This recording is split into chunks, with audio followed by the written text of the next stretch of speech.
Good day, my name is Shoal. I work for company Micrographics and we can be found on the web at www.mgfx.co.za. Right, so the purpose of this video is to show you how to generate totals of linear objects. In particular, I'll use an example of center lines for various pipes. Right, now I'm going to just draw a couple of dummy objects for now. Perhaps a couple of circles.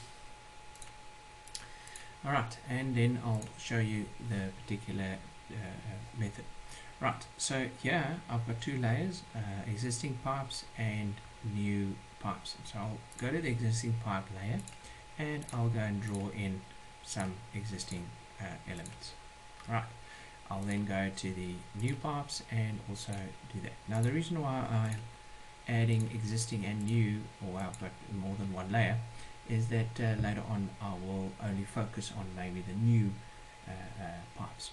Right, this done, I'll go to the tool that we're going to focus on, and that is the table tool. Right, once open, before I do that, let me just change the layer to perhaps layer 0. Right, so once I open that, you will see the insert table tool. You've got various options here on the left. I will use the data extraction option. I'll go next. Here I need to create this particular extraction, and I will say pipes. There we go. I'll say save.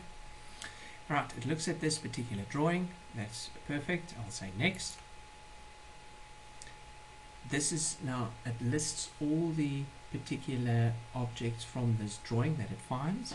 In our case, it finds additional circles that I don't require. So I'll go exclude, and it only will then look at lines.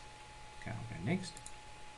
Right, these are the particular properties of the line objects, and in this case, I'll exclude all of them except two that I require for this particular task.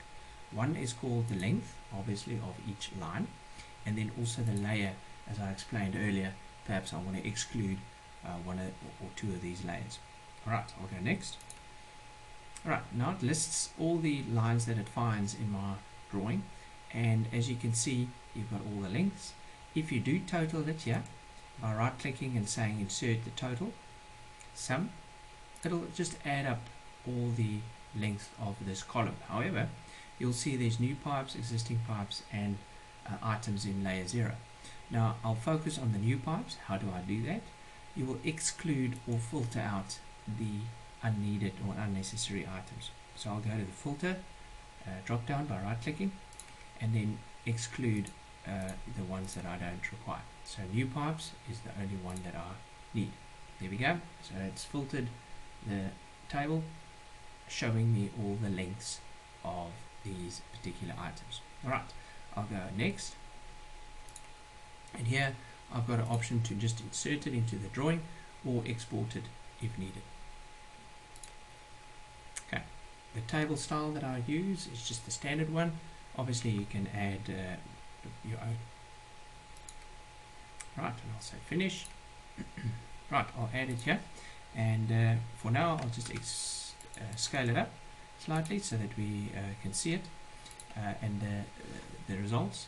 Right, obviously you should add this table in your layout so that you don't have to worry about scaling things up and down. Right, okay, so there is about 4.5 meters.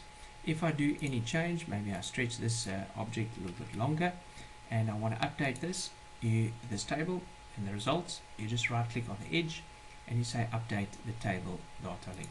Right, you'll see that you now have a different length, which is great. You can also add or delete lines and it'll just update showing you the new lengths. Alright, so thank you for watching. That concludes this video tutorial, and see you in the next one. Goodbye.